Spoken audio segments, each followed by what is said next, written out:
ជំរាបសួរលោកគ្រូខ្ញុំបាទឈ្មោះអង្គជាដាវីតមកពីក្រុម SU10 អញ្ចឹងថ្ងៃនេះយើងធ្វើការrun ទៅលើ basic command របស់ Ubuntu server អញ្ចឹងbasic command ហ្នឹងគឺវាមានច្រើនសម្រាប់ឲ្យយើងចូលទៅក្នុងហ្នឹងហើយវារកនៅ data របស់យើងអញ្ចឹងនេះគឺជា Ubuntu server ដែលខ្ញុំបានបង្កើតពីកាលមុនអញ្ចឹងឥឡូវយើងធ្វើការ run នៅលើ server យើងទាំងអស់គ្នានៅលើ Visual Box របស់យើងអូខេអញ្ចឹងយើងធ្វើការ start ឥឡូវវាកំពុងតែ run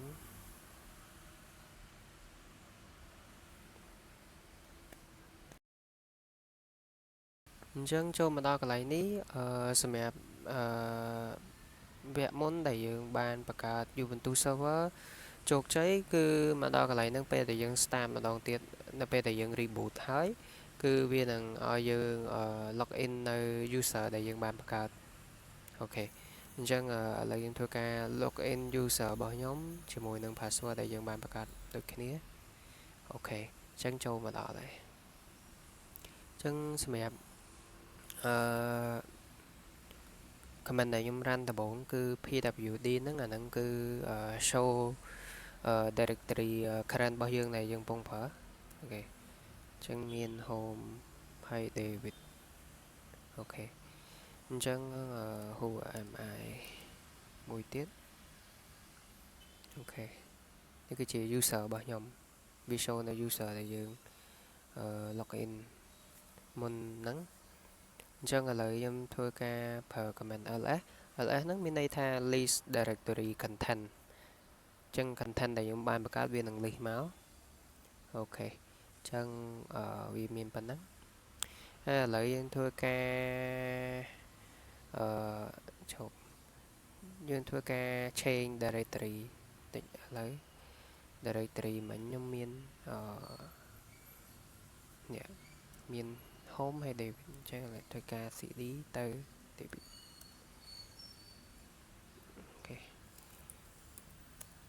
អូខេឥឡូវចូលហើយឥឡូវបើយើងចង់ត្រឡប់ទៅ root របស់យើងវិញយើង cd មកអូខេវាត្រឡប់ទៅ root មាន2អូខេយើងចូលអញ្ចឹងឥឡូវបន្ទាប់យើងធ្វើការចូលមកដល់ file operation command អញ្ចឹងឥឡូវយើងធ្វើការបង្កើត file អញ្ចឹងធ្វើការបង្កើត file ឈ្មោះ killer អូខេហើយ ls នេះគឺ list មើល file របស់យើងដែលយើងបានបង្កើតអូខេ killer ដែលយើងបានបង្កើតមិញហើយ management SU10 text ហ្នឹងដែលខ្ញុំបានបង្កើតពីមុនមកសម្រាប់ command បន្ទាប់ទៀតគឺ echo show នៅtext ទៅ file របស់យើងអូខេឥឡូវធ្វើការសរសេរ hello Ubuntu server អូខេវានឹង load មក Ubuntu server ហើយបន្ទាប់មកយើងធ្វើការ delete អញ្ចឹងបើយើងចង់ delete file តែយើង list នៅក្នុងហ្នឹងឥឡូវមាន David Killer Management ហើយ AU10 text អញ្ចឹងឥឡូវយើងធ្វើការ delete file របស់យើងនៅក្នុងហ្នឹងមាននេះ AU10 text អូខេឥឡូវយើងធ្វើការ delete ហើយឥឡូវយើងធ្វើការ list វាម្ដងទៀតខ្ញុំចង់ដឹងថាវាបាត់ចេញពី directory របស់យើងមែនអត់ file របស់យើងអញ្ចឹងឥឡូវបាត់ហើយឥឡូវខ្ញុំធ្វើការ delete មួយទៀតអូខេ wait killer អូខេអញ្ចឹងវានឹងបាត់ហើយសម្រាប់ command បន្ទាប់ទៀតយើង run ទៅលើls.a មានន័យ show នៅ hidden file របស់យើងហើយមួយទៀត ls.lh អានេះដូចជា file ដែលយើងបានបង្កើតមកវា total មានដូចទំហំ file ដែលយើងបង្កើតនឹងមានប្រហែល 4K នេះអាចនឹង 4 GB អញ្ចឹងកន្លែងនេះខ្ញុំធ្វើការបង្កើត directory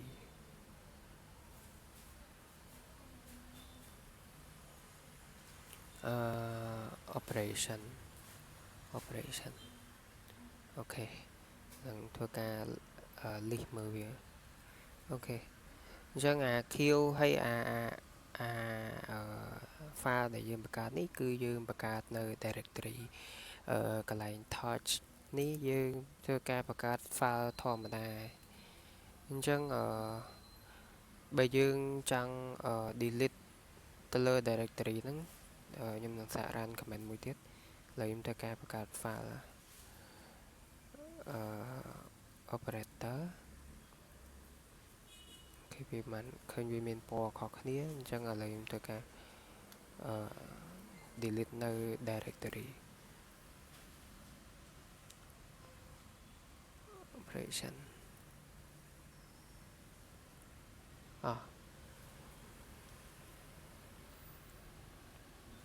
ចឹងវា invite option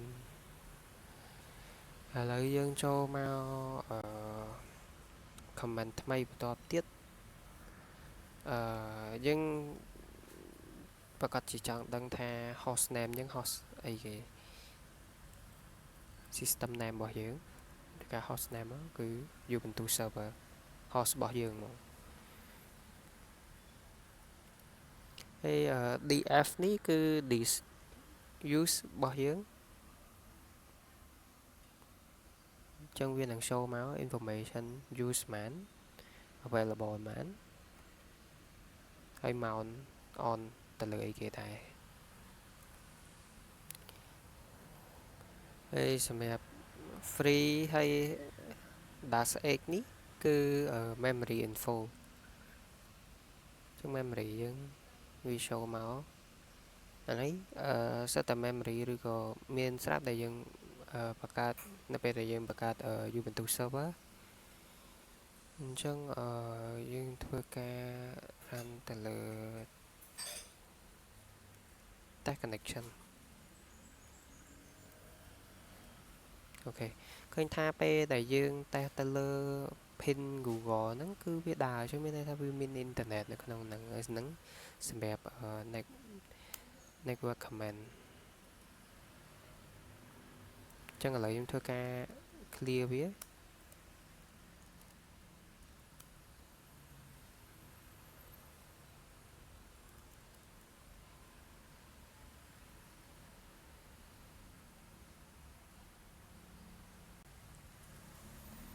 អូខេចឹងឥឡូវវា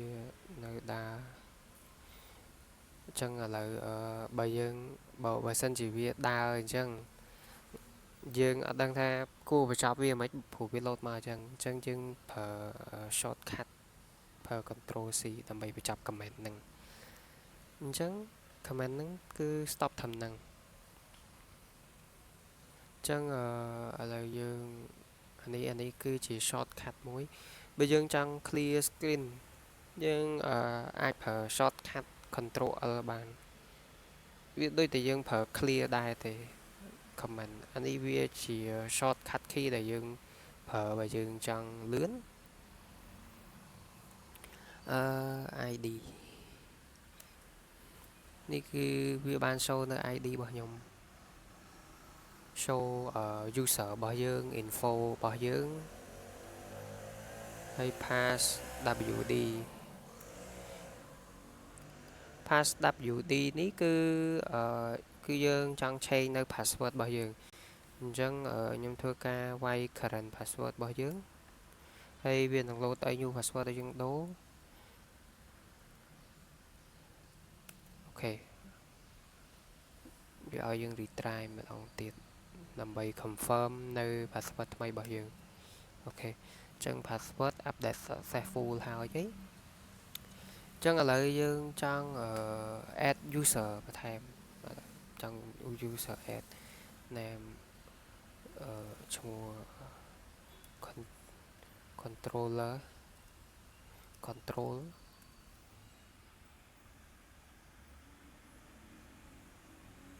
អូខេអញ្ចឹងដោយសារយើងអត់មាន permission សម្រាប់ទៅ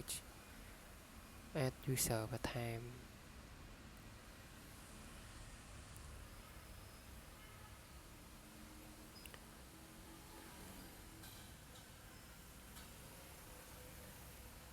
comment job អានេះlist background job ps aux អានេះ less ទៅ process ដែលយើង run កាលពីមុនមកមានច្រើនដូចតែយើងបានឃើញអញ្ចឹងហើយយើងអាចនឹងមាន comment តិចតួចទៀតអូខេសម្រាប់sudo apt update នេះគឺយើង update ទៅលើ packet របស់យើងអញ្ចឹងវាត្រូវការ password មកខ្ញុំតំដោ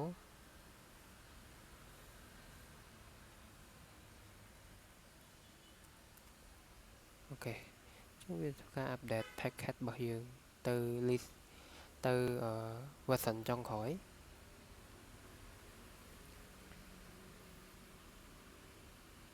ធ្វើការចាំវាសិនវាចិត្តហើយ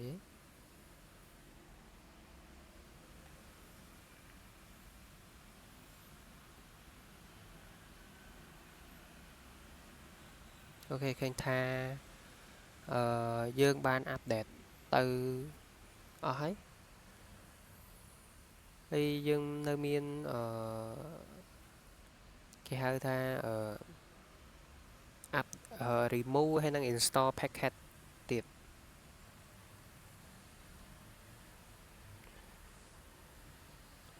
អញ្ចឹងយើងអាច show នៅលើ IP address របស់យើង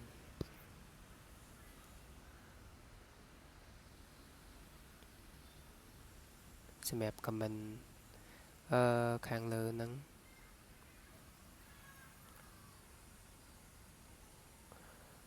អញ្ចឹងសម្រាប់វីដេអូខ្ញុំគឺ run basic comment ហ្នឹងគឺមានតែប៉ុណ្្នឹងទេ